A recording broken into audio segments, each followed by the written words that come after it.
Hello and welcome to the Hypocritical Podcast, where we just talk about anything, literally anything. I have my host, Zach. What's up? I have Jax. Hello. And then, of course, me, your handsome and amazing host, Zavion, of course. Why not? So, how's everyone doing? I'm anxious. Why? I had the speed run to set this whole thing up. What about you, Jax? I'm dead inside. Oh, same. Okay. Well, I have a story to tell y'all. It's a pleasant story. When young Zavion fell up the stairs somehow. I don't know how I did it. I just did it, right? So, I was hungry, right? I wanted some Eggo waffles. Some chocolate Eggo waffles, right? So I grabbed them out of the freezer that's downstairs, and I started walking up the stairs. And I trip, and I start falling up the stairs, like one stair at a time type stuff. I don't understand how. I was just, How do you do that? I don't know. It just happened. Gravity reversed itself. Cartoon style. My sexuality reversed itself. Oh, okay. Wow. That's awesome, Zavion. I know, right? And then now I have this amazing girlfriend right next to me, so like...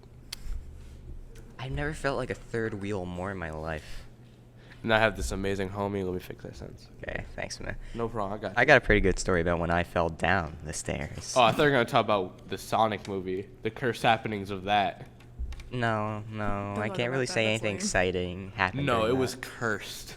The jokes we made were so cursed. You could say that. Watch your language. We'll just cut that out. Now I have to bleep that. So basically, You're giving me more work to do. Stop that. it's like 7th grade. Yeah. It's like, I don't know, January, March, and I was going to my last class, I think, which was usually gym, and Shane was there with me. He could tell you the story himself.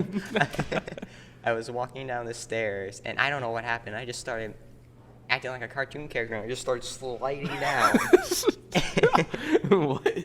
I started sliding down. I started slipping. I was like, I can't embarrass myself like this. I'll never hear the end of it. So I just went with it. I said, wee! I went down like Super Mario, and everyone just started laughing. I couldn't tell if they were laughing with me or at me. I didn't care. The teacher asked if I was okay. I said, yeah, and I ran straight to the nurse's office. You want to know the funniest thing that's ever happened to me? In my old school in Haverhill, Mass., I became the popular kid because I was the only person who came out as bisexual or anything. Like, it was weird as hell. Like, because it was a all black school, and it was very weird to come out as gay or anything because they'd be very weird about it. But I was the only like kid who came out that was fully accepted because I just messed with everyone, and everyone messed with me. Yeah. And I had to explain to my friends what it was like to be bisexual. So I had to write on a whiteboard. We had these like the you know the digital whiteboards, right? Yeah. Like, that you can like erase with a tap of a button and stuff. We had one of those, and I was writing down things like, why do you guys like women? Oh, this reason? Okay. Thighs. Write it down for men too. And they would give me reasons, and I would just write them down like on the men. Like, they give me reasons that can coincide with both sides, right? Wouldn't you just have said you liked both Yeah, I do. women That's and why- men? Okay, so what I mean is, I was writing down reasons for why I'm bisexual. I was like, you see how both of these sometimes coincide? Oh. That's why I'm bisexual, because it's best of both worlds. Yeah, that And makes sense. I had this friend. He was like big, black. Like like he was built to like just square up with someone. Hey, turn the gain down a little bit.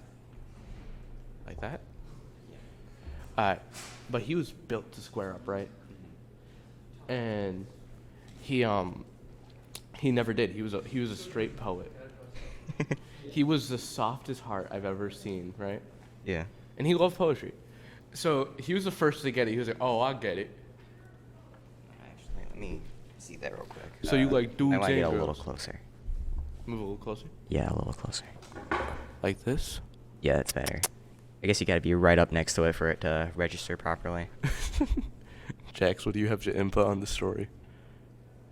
It's like the third time I've heard that story. Oh yeah, I've told Jax the story before. The first time, Jax was dying laughing because of it. And I made him tell my friends. Yeah, it's the greatest story ever. Because there's this one kid who ditched my whole friend group, and then as soon as I became popular, tried to get back friends with me. It was annoying as hell. Like, oh, you're now popular because you're bisexual? Why don't I, you know, just act like I'm gay to get those special brownie points? Yeah, I have a pretty good story. I don't know how funny it is, but I remember my mom laughing so hard when I told her. So basically, Is it the one with the fishbowl? Oh, I should tell that, but no. I remember your mom telling that story. That was the greatest story of all time. Yeah, so basically, we parked into a gas station so my mom could, like, get some snacks, get some Yeah. gas, you know, the usual. And Yeah, I remember seeing this, like, big... This is gonna there's no way to make this sound, like, not racist, but I'm trying not to be. Big brawling black dude, right? Yes. And Yeah. Well, I mean, we're both like, you're black, I'm light skinned. Yeah. It shouldn't be messed. it was like... He looked at the car, and he looked at me, and I looked at him, and he looked at me, and then he started approaching. I look at him, he looks at me, and I look at him. And then he just starts approaching the car. I'm like, oh god, oh crap, oh no, and I lock the doors. And then dude just taps on the window. Taps on the freaking window. Was he a Jehovah's Witness? I don't know. and he just waves with the wackiest smile in the world, and then he just walks off. I'm like, No, you just hear. Here to talk about our Lord and Savior Jesus Christ. and when my mom comes out of the gas station, I tell her what happened, and she's like, oh yeah, that's my ex. Bruh, Wow. I'm dead. Alright, I want to tell that fish tank story. I remember I was like Oh, that- 7. No, not definitely not 7. Like No. 3, 4, Yeah, 5 your years mom said it old. was like 2 or 3 around Yeah, I remember. I can randomly like spout out information because I can remember that story really well. Just Remember- from the first time hearing it, I can remember it. I remember it was like 3, 4, 5, and Your mom said that she was in like the like kitchen or something. yeah, I remember her being on that couch. Yeah, she said she was on the kitchen and she just hears a crash, right? Walks out and it's just a fishbowl broken. It's not a fishbowl. It's a full fish tank, by the way. Yeah, so basically what happened for that to happen was I was playing with my Buzz Lightyear toy, you know, like any 4-year-old. Oh, are you talking about the like plastic one that had little buttons that you could push and it had the sound effects? No, it was just a really small, like 2-inch toy. Oh, I had one that was like this big.